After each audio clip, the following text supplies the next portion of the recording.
Welcome to Two Humans Talking, the podcast where we talk about the real life stuff that goes into staying healthy beyond just the fitness cover magazines. I'm Tiffany Sims, your burnout recovery expert and holistic wellness coach. And today I am so excited to bring you one of my favorite humans in the world, Jess Glazer. Jess and I have been doing business together for the last year now, and she is just such an amazing human. She runs a 7-figure business. She knows what it's like to have a hectic schedule and to be responsible for a lot of things. And I'm really excited to bring her to the show for you today. So Jess, tell the people who you are, where you're from, what makes you you. Oh, Tiff, thanks so much for having me. I'm so grateful to be here.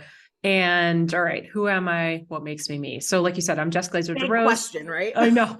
I'm like, how far back do we go? I'm Jess Glazer DeRose. I'm the CEO and founder of Digital Business Evolution, which is really a one-stop business building shop online. And so we help coaches, service providers, and everyday people who've been through their own unique experiences and transformations. We help them package that stuff up and turn it into courses and coaching programs to ultimately just help more people. So that is what I do. If I gave you the whole backstory, I've lived a lot of different lives. So I initially went to school for my doctorate of physical therapy, dropped out in my doctorate program, went to fashion school in New York City, lived on my brother's couch for a year in New York City, and worked as a celebrity personal trainer for 18 years. Then I was also an elementary school teacher for 8 years. And it was in my time as a school teacher that honestly, I felt a little unfulfilled. So I felt like I was living in somebody else's movie and I wasn't sure how I got cast for the role. And so it was in 2012 that I first started this cute side hustle, as I call it, doing this online coaching thing with health and fitness. And after 5 years of doing it part-time, was only making about $300 a month, but I decided to take the leap and go all in. So back in 2016, I resigned and went all in. Where we are today, my husband and I work together. I retired him from corporate in 2020. We have an incredible team, and we're just doing it. We're just figuring it out as we go.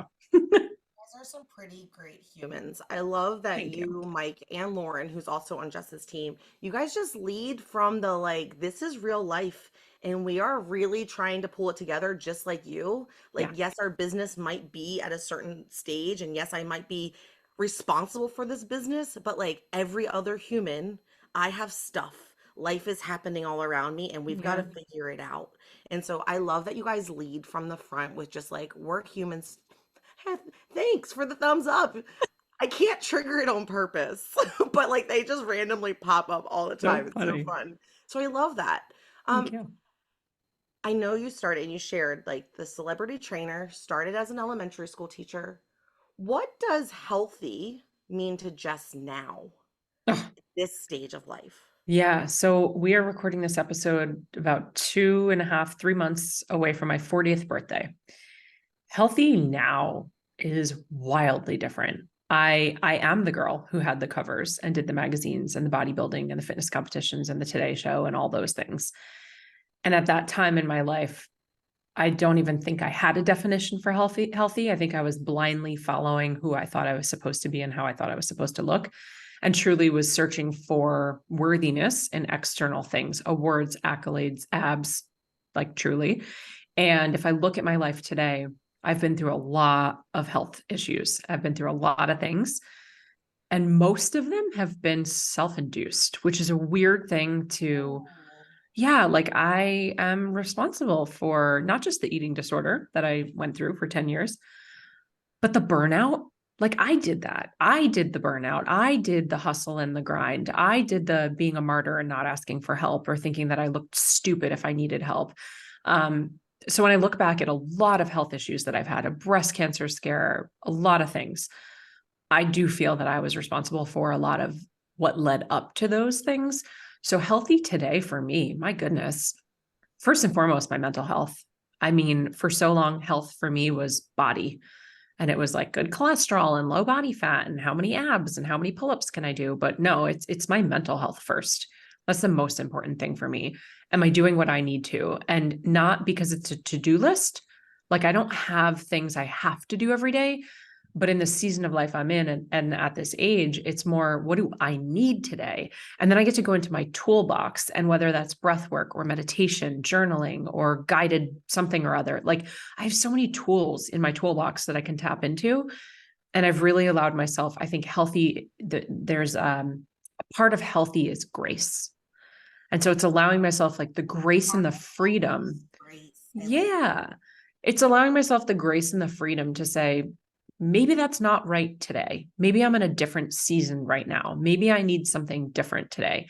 And so that's really where I'm at. So it's mental health first, making sure that I'm pulling tools out of my toolbox, really utilizing those tools without judgment though, because there are days that I maybe don't do it, and that's okay. So having grace with myself there, and then moving my body. I mean, there was a solid 20 years of my life where if I was not laying in a puddle of sweat about to throw up after a workout, I didn't think it counted. And now I'm like, no, sometimes it's just walking the DOG. I don't want to say it because he's here and he'll get excited. But sometimes it's just a WALK. Which he's gonna I spell around the dog. yeah, he's gonna know what that is soon. They're like, oh yes, I'm here. Are you ready? I'm ready. Yeah. So sometimes it's just that, and sometimes it's a stretch. And also healthy would be, I'm like very visual. So in my head, I'm creating buckets all of a sudden. And these buckets are my mental health, my physical health, making sure that I get movement in, and my relationships, because I admittedly have burned a lot of relationships to the ground unintentionally because I was so laser focused on the goal that I had, that I wasn't a good friend. I wasn't a good daughter. I wasn't a good spouse. The list can go on and on. So I think really is my mental health in check? Is my physical health in check? And then how are my relationships? Yeah. So good. And I really, just for the woman listening to us right now, just chit chatting, like, it's really easy when you're in maybe a larger body or a body that feels like sloppy and uncomfortable to maybe look at someone like Jess and think, what does she have to worry about? Like, because it's like if they went into your story, they'd be like, she was writing articles for Shape magazine. Really, what is she complaining about if she only knew? And I really want you to hear what she's saying. Yeah. She, quote unquote, had it all on paper in what people thought the status symbol of health is. And she is sharing with you vulnerably and real that, like, that wasn't the thing that's setting her up for success right now. And she had to go through all of the work just like you're going through right now. Yeah. And so, like, hear what we're saying when we're like, you know what, like that burnout culture, the all in culture, maybe it has its time and place, but if it's not serving you, then it's time to like choose something different. Yeah. Yeah. You know what I mean? Yeah. And I think everything comes at a cost, right? When you're so all in on something, it comes at a cost. And so it's like, okay, cool. I can continue to do that. And I could do the 5 workouts a day and measure all my food and be like crazy about all those things. But then at what cost am I losing out on having hobbies, having low libido, not getting my No, right. period? Who Like, wants that? well, it's just like there's so many things that people don't talk about. And so over the years, because I've had a roller coaster with my body, and my relationship to my body, as well as my relationship to work, because I have, again, really correlated my worthiness and my worth to my work. And so the awards and the accolades have been, whether it's how much money I'm making, what articles I can get in, and that has come at a cost as well. So if I give it a fourth bucket, my whole life is so much of my life is my business, right? Like I own this company. There's this brand. We do all these things. We help people build businesses. But the biggest thing that I always say is build your business around your life, not your life around your business. And I made the mistake of doing it the other way. I spent years where I thought my business was my baby until I realized, what does that actually mean? It's dependent on me. That's awful. And I was just trading time for money. And at the end of the day, I do deeply believe that we all could make more money. Like, it is possible. It doesn't matter if you're an entrepreneur or not. Any one of us can make more money. It's actually never been easier. We can sell our clothing on Poshmark, our couches on Facebook Marketplace. You can pick up a job with Grubhub, Uber Eats. Like, we all have the ability to make more money, but is really that what you want your life to look like? And so the question over the last decade has become, what does my life look like? Like, what do I want my life to look like? How do I want to feel? Who do I want to surround myself with?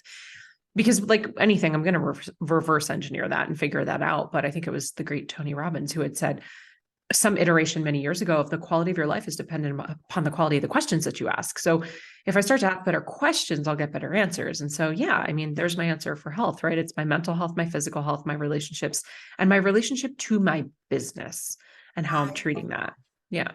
And it's relatable whether you own a business, you Right. own a side hustle, you work for someone else. Like, that it's all the same. Don't get caught up in the words as you're listening right now and hopping in the conversation, because they're just words and how you're associated to the thing that you're earning money with. Mhm. And you mentioned relationships and the hustle, Jess, and like the burnout part of it. Looking back, and I'm going to ask this because I'm redefining. I've gone from one end of the pendulum to the other, and I'm like, now here I am trying to find my way back to the middle, where it was like push, push, push, hustle, hustle, hustle. Holy crap, my body doesn't trust me. Yep. It's stressed beyond belief.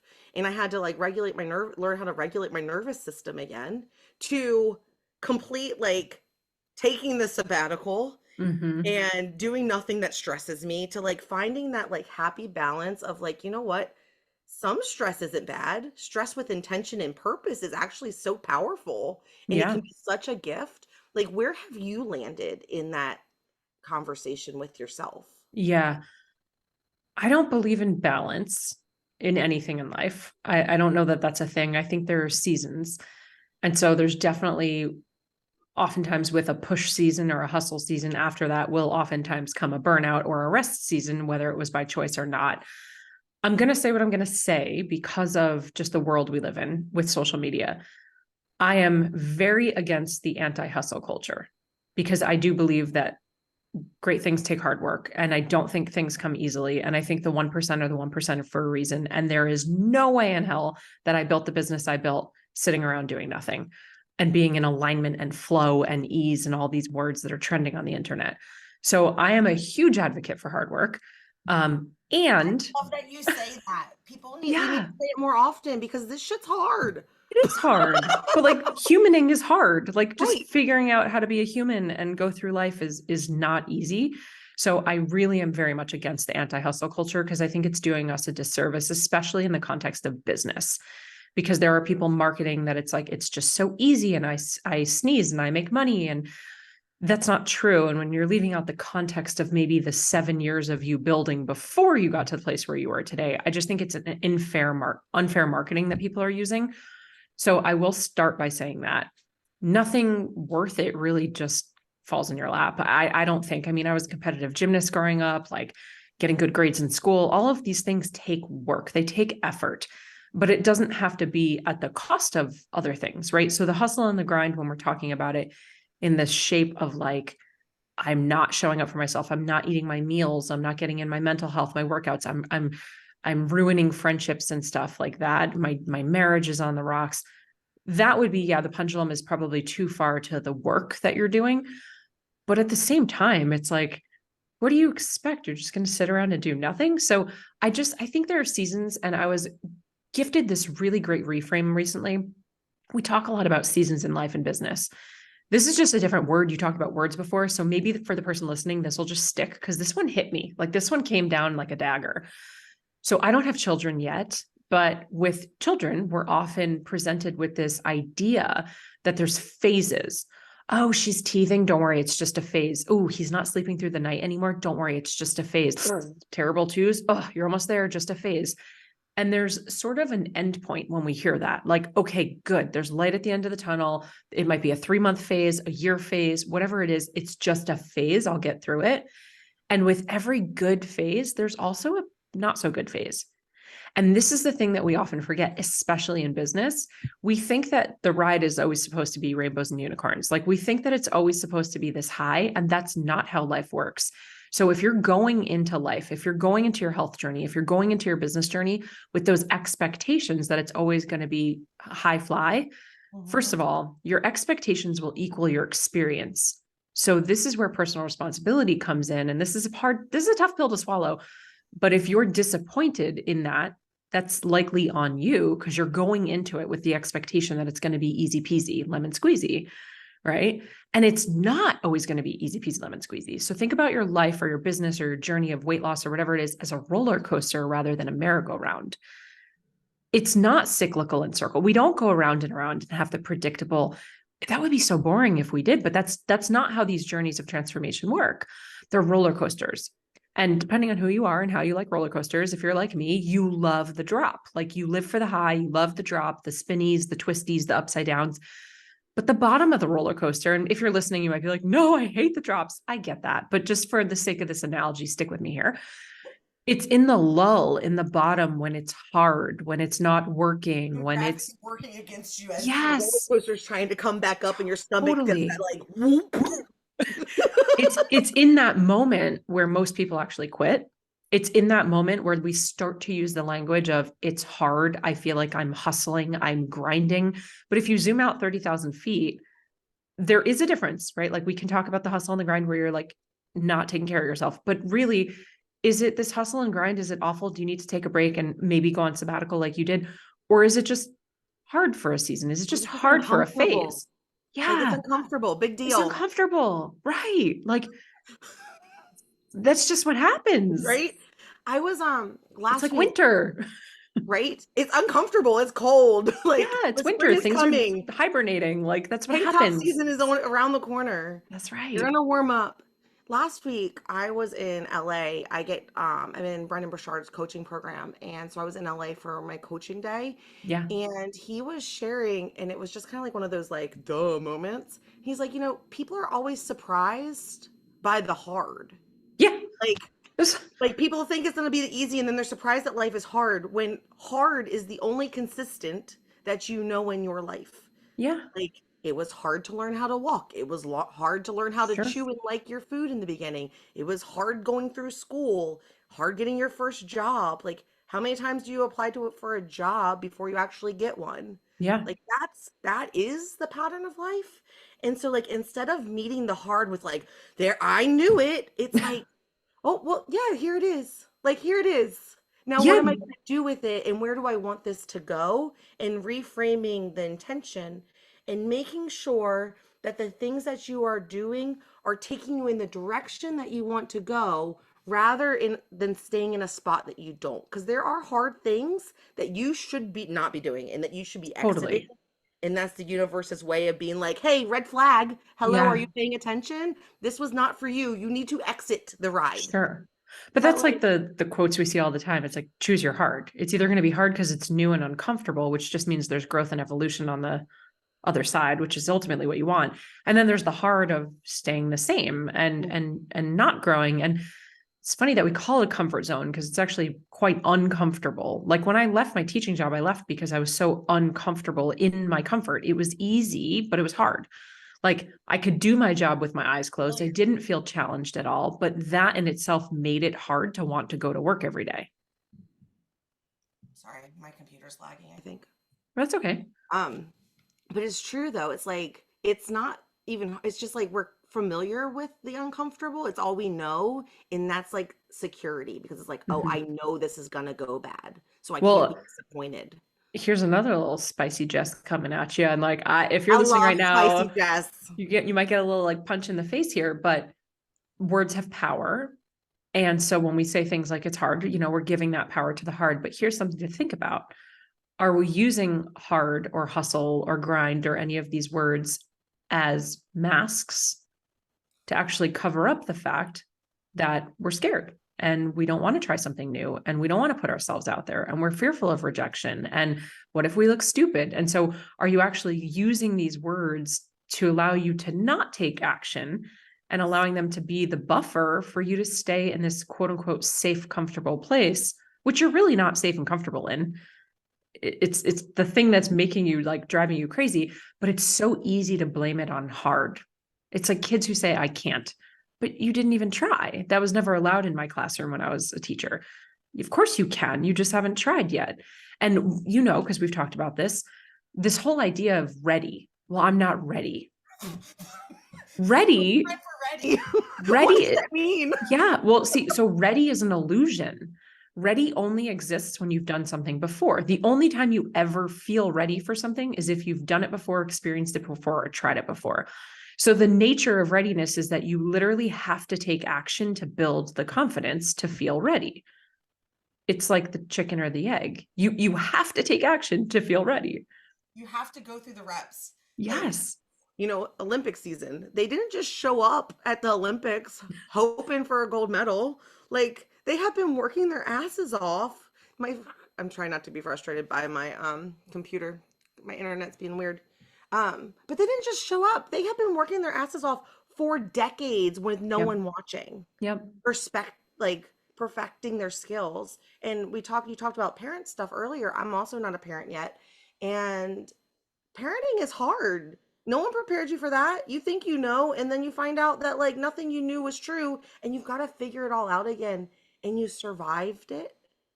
And so, like, I always encourage people to think, what is it that I want my health to look like? How do I want to feel in my body? What do I want my relationships to look and feel like? And then what's my relationship with the way I earn money? Because that goes into that health balance. And Yeah. if we're I like to call it harmony. And it's like, if those are off, then you feel like you're on that hamster wheel Yeah. where you're not getting anywhere and nothing's working for you. Yeah. Yeah. I dig harmony over balance for sure. It's more of a dance. Yeah. And yeah, because balance, there's no quadrants, they're not equal. But like if it's good for you, some people need more family time to feel that peace. Other people Hmm. need more business time. Like some people need to spend longer in the gym than others. It's all personalized. And Yeah. as Jess, you were saying earlier, like depends what season you're in. Yeah. I think that's so important too, especially when we're talking about working hard and hustle culture. It's like there are different seasons, and sometimes you have to know where you're at. And if you had a baby yesterday and this is your first time doing it and you're overwhelmed already, it's like, yeah, this probably isn't the season for you to try to start a business. It's like give Yeah. yourself the grace and know where you're at, not who the gal is on Instagram that you follow and what she's doing. Yeah.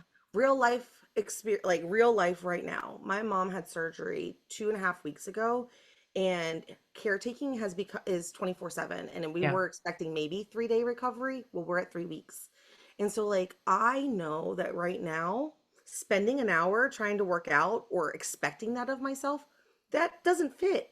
But what does fit in my schedule right now is taking the dog out for 10 minutes in between things, between working and taking care of her and all of that stuff. But that's because I was smart enough, aware enough, practiced enough to know like that's my season. And so, like, why Mhm. am I trying to force something that doesn't fit? Now I get back home in a few weeks and life is normal. If I'm still in that routine, that's one of those like check yourself, because Yes. now you're making choices that are not aligned with your best self. Yeah. And now you're taking the easy way out. And so, like, all of that's personalized too. I love that. Yeah. Now, oh, let's talk real life. Let's talk real life for a second because Sure. it's on my heart.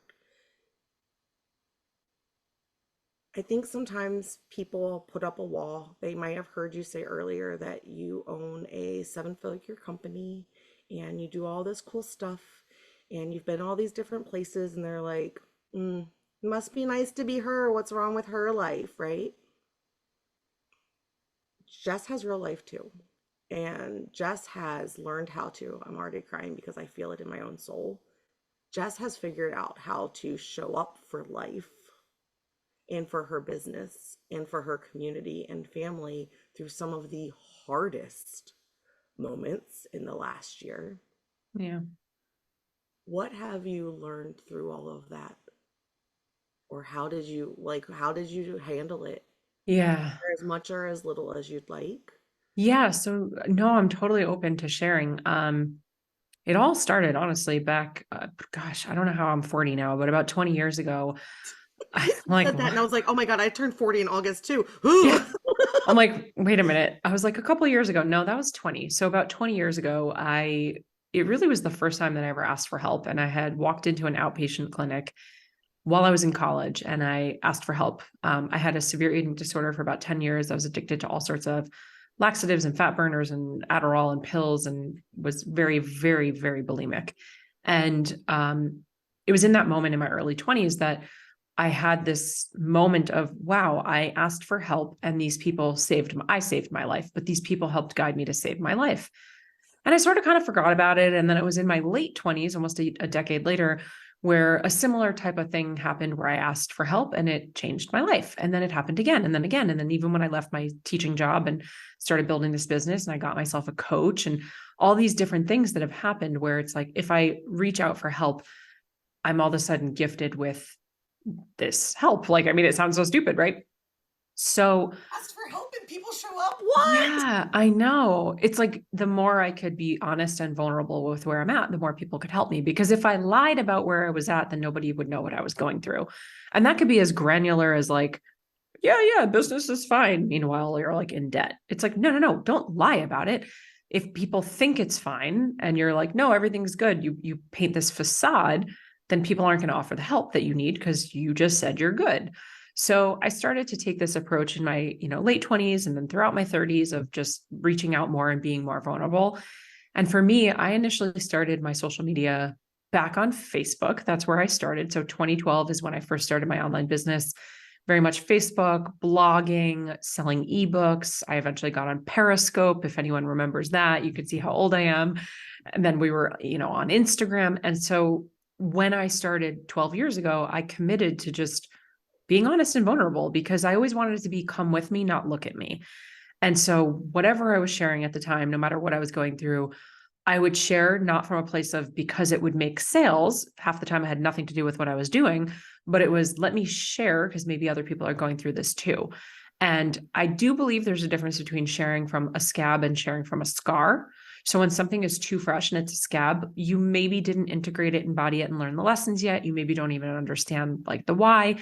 But when you share, for me at least, from a scar, when I'm a little bit further along, I generally have a little bit more insight. Here's what I tried. This is what I did. This is how I felt. So I do give myself that grace and permission to take the time that I need to heal with whatever I'm going through. Now, I've been through a lot of things over the years. Some of them haven't been that scary and vulnerable, but for example, I have 2 robotic ankles. Like I literally have 5 pins and 5 screws in both of my ankles. So 10 total. Awful, was in a wheelchair for 4 months, like wasn't going to walk down the Halloween costume. I did twice. Right. Right. Follow Wasn't Jess. gonna walk It's down the entertaining. aisle without crutches for my wedding day, like that type of stuff. And then have had things, like I said before, the breast cancer scare. And then more recently in the last 2 years, unfortunately, and I apologize for any triggers, but in September of 2022, I experienced an ectopic pregnancy. So they had to remove my tube, my fallopian tube. I went into emergency surgery. And then Glands attaches in one of your tubes. yeah, it was growing in the tube, which is super rare. It's like 1 in 100 pregnancies. It's very dangerous. If it ruptures, you can die. I mean, it's just awful. You can go septic, like horrible.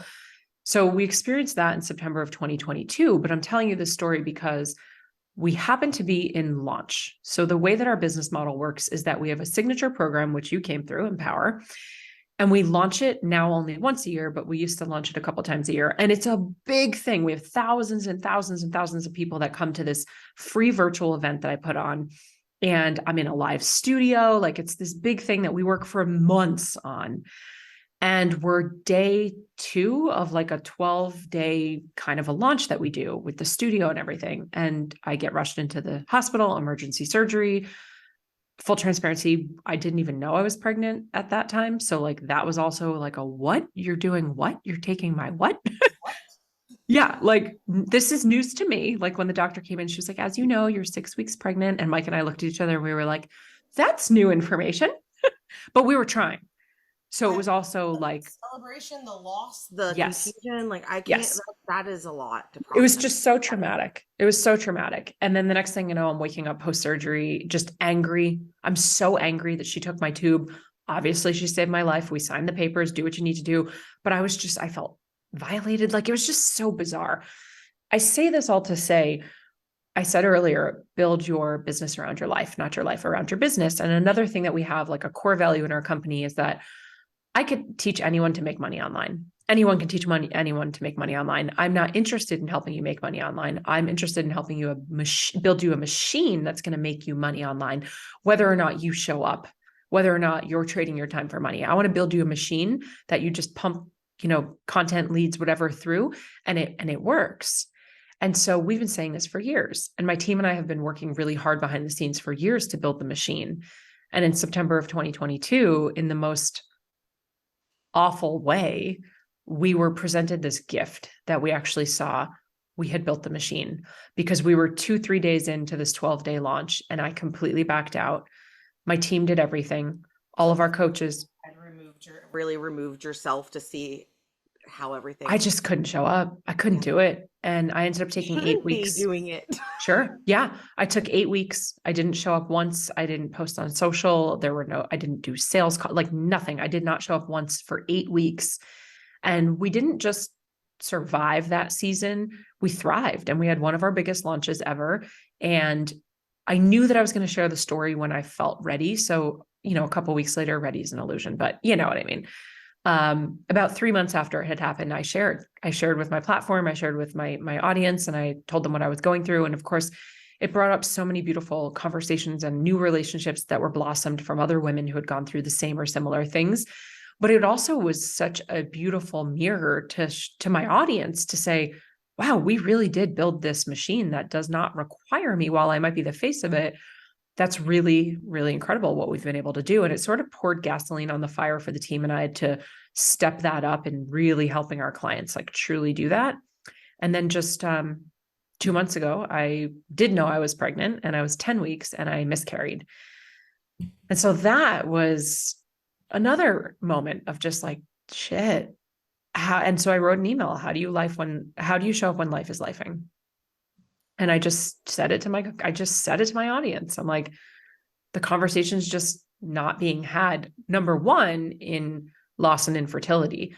But number two, especially in the business world, like how the hell are you supposed to show up when your mom had surgery and you're taking care of her? Or my mom was just admitted back into the hospital for 3 weeks back in September. She had a kidney transplant. You have a death in the family. Your child needs help. I was talking to a client of ours yesterday whose child is going to rehab right now. Like, how do you show up when life is lifing? And so I just want to be open and transparent about whatever I'm going through when I feel appropriate, because it's the deeper conversation. It's not even necessarily about what I'm going through, but it's how am I showing up? And there's no right answer. And I have friends who share nothing online, and it's always just peachy keen, business as usual. For me, that just makes me sick to my stomach. I couldn't do it. I couldn't do it. I feel like I'd be like living a lie. But I do love that you had shared your like being ready to share, like being from a Mhm. place of not just sheer devastation, Yeah. but like, okay, enough space is here that I can like share my experience, share what did or didn't work for me, Hmm. and like really it strengthens your community if nothing else because Yeah. like women feel so alone. When I had my miscarriage, like it was completely unplanned. Someone that like I had one of those moments where I was like where I found out I was pregnant and I was everything in my world was okay. Like all of a sudden, like everything was fine. I found out I was pregnant and everything was fine. Even though people were going to talk because I wasn't seeing anybody. Like, but like that crystal clear moment. And then to find out, like for me, I knew a whole 4 days before I started miscarrying. Yeah. And you just, you're like, how do people go through this? Why don't people talk about this? And then you Yep. learn a lot of things about women's health and reproduction and how common it is. And like, why did I have to feel so alone? Hmm. Like sitting, no kidding, Jess. I was trying to be normal, go about my life, and I am literally in the grocery store sitting on the floor miscarrying. And my mom's like, Tiffany, you have to get up. And I was in so much pain. I was like, Mom, I can't get up. And like, I'm sobbing. She's like, Tiffany, you're being embarrassing. Like, you've got to get up. And like, we've got to go. And I was just like, no one talks about that. Yeah. And so then later you're like, oh my gosh, like, am I broken? Yeah. But then me being me, I'm like, no, I had a human experience. Like, give me a Right. second. This Yeah. is hard. But I went back to work. Yeah. Because I was so afraid of what that was going to look like, what perception was going to be. Tiffany's not seeing anyone. Little Miss Goody Two Shoes is pregnant. Like, and then to find out like she's miscarrying. And thank goodness for me, I had a boss that I had found a boss that like had created enough of a connection that I was able to walk into his office and shut the door and be like, I have to go home now. Yeah. And him like, you okay? I'm like, I'm having a miscarriage and I just need to go. And thankfully, time off, don't worry about it. Like, come back when you're ready. I'll check on you. But like, you gotta lean in to Yeah. people during your hard is really what I think like is where I was going with all of that. Like you said, like lean in, take the time that you need to process the grief because it is a loss Yeah. in those instances, and then find what your new like what life is now because you're not the same. You Yeah. shouldn't try to be the previous version of you. You're not Yeah. the same. Well, and you brought up, I mean, full circle, that was the whole point of me telling the story about asking for help 20 years ago, but it was like, that's exactly what it was. And so I've continued to ask for help and I've continued to lean on whether it's the team or friends or therapy or whatever it is, but we're not meant to do life or business alone. And so the more that I can lean on whoever I have around me without being a sorority of suffering, like to your point when you're sharing, it's like, don't just come on and unload on people or unpack or like, I don't know that that's effective. But when you can come from a place like when I wait and I wait and I wait, and I come from a place of I'm sharing now because there's a story to go with it. There's a lesson to go with it. This is what I tried to go with it. Here's a hotline I found or whatever. When there's a little bit more of that type of value coming through, for me, one, I feel really good about the intention. And two, it's really healing for me. Like I said, I can't not share because then I just feel like there's this like Instagram versus reality. And that is never something I want to portray. And humbly, one of my most common um, compliments that I get when I meet people in person is you're exactly who you are online as you are in person. Does that ever like catch you off guard? Because people say that to me and I'm like, well, who else am I going to be? Like, but then Well, I forget that the alternative is that there are so many yes. people Yeah. that live a double life. Yeah. No, it doesn't catch me off guard. I just say thank you. And I just feel like, okay, I'm on the right path. Like that is exactly how it should be. But there are a lot of people, yeah, who that is not the case. And I get it though. Compassion. I totally understand putting on the facade and the face and the marketing and all the things and thinking that you need to be perfect all the time and aspirational, motivational, inspirational, blah, blah, blah. But it's like, I'm not interested in that. Yeah. Now, as we're wrapping up, there's one more thing I want to talk about on that, which is you and I both just talked about like waiting a little bit to create that space so that you can come from that empowered place of like healed and helpful. Now, you had people in your circle that you leaned on in the dark before you were ready. Like, Yeah.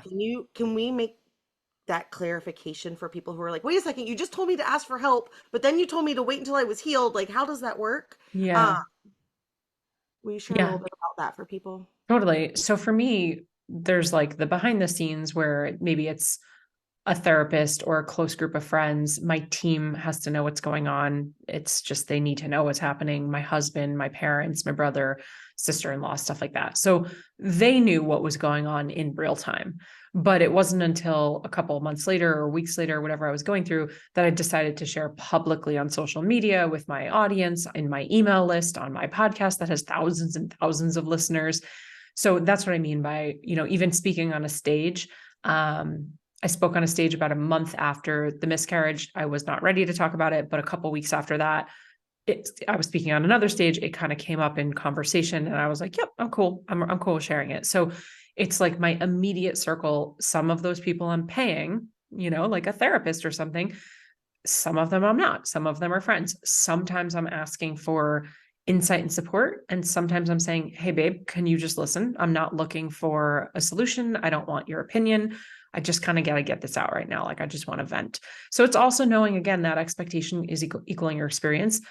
It's on you to make sure that the person you're talking to knows what you want from them. Do you want their opinion? Do you want their insight? Are you looking for unsolicited information? Yeah.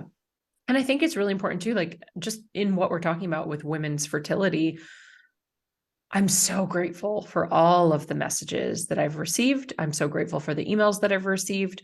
Um, but you also have to prepare yourself for it, which this time I was not prepared to receive all of those. Actually, I think you sent me one. And I don't know energetically or emotionally, like I maybe forgot that people had reached out during the ectopic pregnancy as well.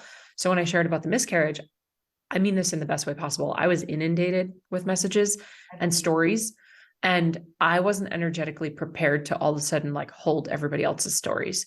And I actually needed about 24 hours. I'm very empathetic. I have a lot of open channels. So all these messages and stories came back in, which on one hand makes me feel so much less alone, makes me feel so seen, makes me just want to love on all of these women and hug all these women. And in the same breath, it was like, whoa, hold I on. wasn't ready for your dump. I wasn't ready Yeah. for this download. It's a lot. Yeah. So I think just even knowing like you're allowed to have boundaries, you're allowed to say what you need. And I do it all the time with friends, especially with Mike, who is not only my business partner, but my husband and a man, which it's different. He can't be my Jess is my best friend. We happen to have the same name, but like Mike can't be Jess, and it wouldn't be fair for me to expect him to be Jess, and Jess can't be Mike, and that wouldn't be fair for me to expect to And be he has his her. own Yeah, journey with that life too. too, That right? too. Yeah, that too. So As your even wife, as Mhm. the dad, as the Yeah. all of it. Yeah. So that too, it's even asking him, like, are you even open for this conversation right now? How are you feeling? And I would say to put a bow on like the whole fertility thing too, in my experience, nobody asks the man how he's doing. So if you're listening to this episode, like just know the one or two people that asked Mike how he was, it was like that was the best gift we could have received. Like nobody asks him how he is or how he's handling it. And he's not only going through his own process and grief, he's trying to support me and carry the weight of the business since we work together and take care of the house because I'm on the couch watching my 35th dance movie, step up 25 or whatever. But For it now, because it's so funny you say that. So I did pause before I sent it because I was like, I don't. And I was like, no, Tiffany, like, trust that genuine connections. totally. When someone comes into your heart, I believe that you should send the message regardless and let them Totally. receive it or say it's not for me right But now. But if you're, we also have a personal relationship. that's fair. So I I didn't was, I did have a feel moment for Mike. And then I was like, wait, I haven't created a relationship with Mike yet, even though I have one in my heart for him because I yeah. love you. But I was like, no, not yet. He's in for it now when you guys have big life things. Now that him and I are on. Send it. It's just interesting. It's really interesting. And it some of the experiences I've been through, I can't say that I wish I didn't because I wouldn't be where I am today or who I am today. But even back with my eating disorder, like there's just so many things that I've learned over the years where I'm like, I will never say that, or like, I can't believe I used to say that, or now I understand why those questions are inappropriate, where I didn't understand before. And maybe that's why it's happening so that I can have a better understanding and compassion. But I yeah. cut you off because I was so excited to share what was in my brain. You were saying something along the lines of like personal relationship. Where were you going with that thought? I'm very curious how that thought was going. For me, I'm not saying for everybody or there's no right or wrong. For me, because we have a personal relationship, seeing your email come through wasn't as, I don't want to use the word heavy because that makes it sound bad. It wasn't, I didn't feel that I had to like hold it in the same way that I was like holding all of these other messages from strangers because I know you. And so it was like, oh gosh, Tiffany reached out. You know what I mean? Whereas like I still feel that way about Susan and Karen and Charlotte and whoever else reached out. I'm so grateful. Like I'm not saying I'm not grateful.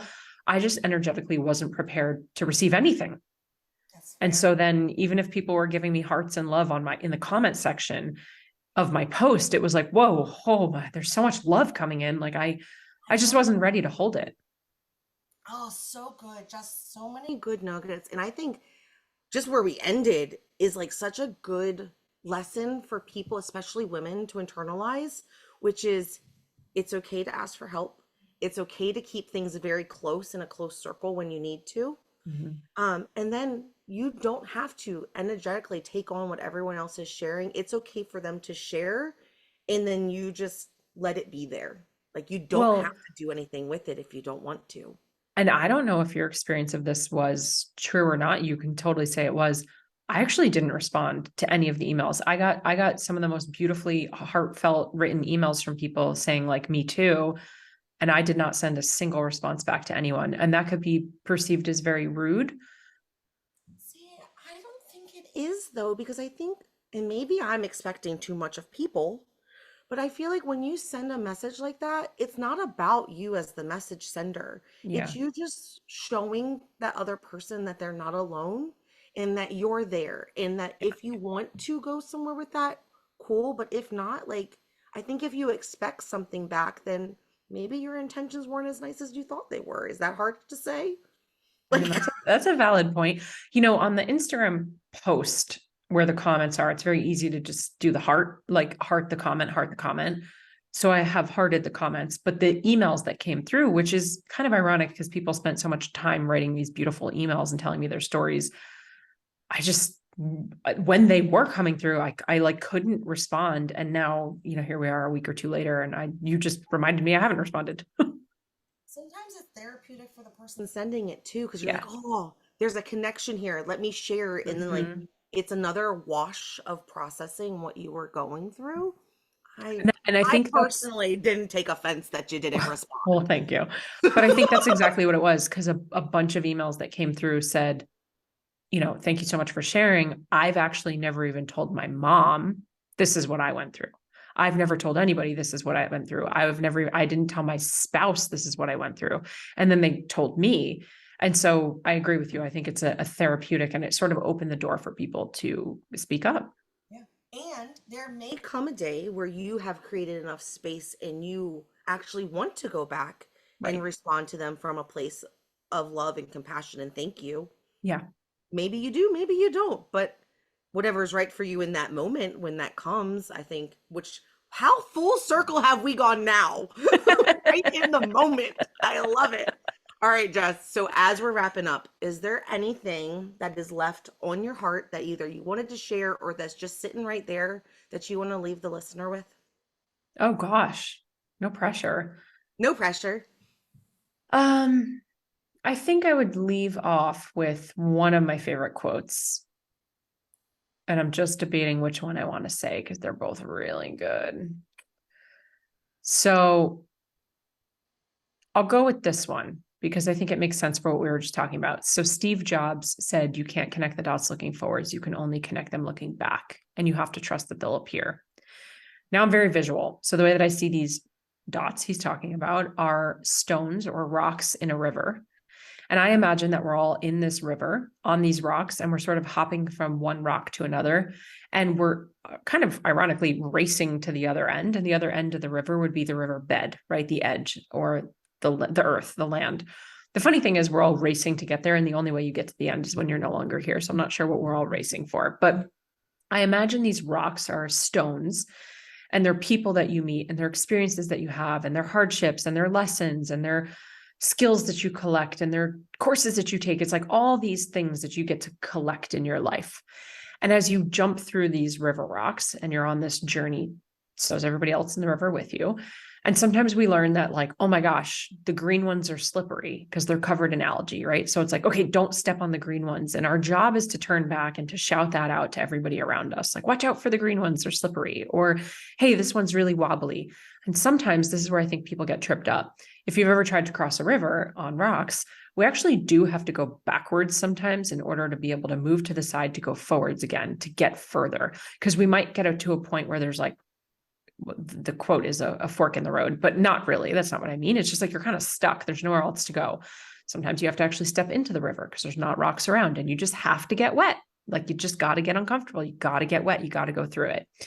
And the only way through the river, the only way out of the river is through, right? So when we're thinking about all of these things that happen for us, not to us, if we can reframe the way that we're looking at them as truly gifts, even if they're kind of stinky ones, they're tools, they're lessons, they're experiences, they're thoughts that we get to collect and we get to bring with us further on the journey, right? And you don't know what's ahead of you. And that's the whole point of his quote. If I would have told you 5 years ago, 10 years ago, I would be doing what I'm doing, living where I'm living, all of that stuff, it wouldn't have even made logical sense. There's no way that this would be. You know, you'd be living where you were living. Touche, touche. 1 month ago, 1 month ago, we had no idea. Touche. But my point is, like, I look back, and I started this podcast with, I've lived a lot of lives, right? And I've had all these jobs, and I've been in all these industries. And some people could say, oh, what a waste. Oh, you went to school for your doctorate of physical therapy, and then you dropped out during your grad program while you were getting your doctorate. What a waste. You went to fashion school and you had a fashion accessory line that you sold in New York City boutiques, and then you just scrapped it. What a waste. You're a quitter.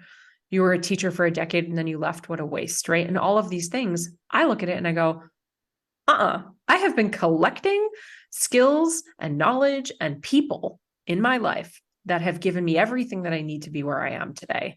And so when you're on this journey in your life, no matter what, if it's a fitness journey, a business journey, it doesn't matter.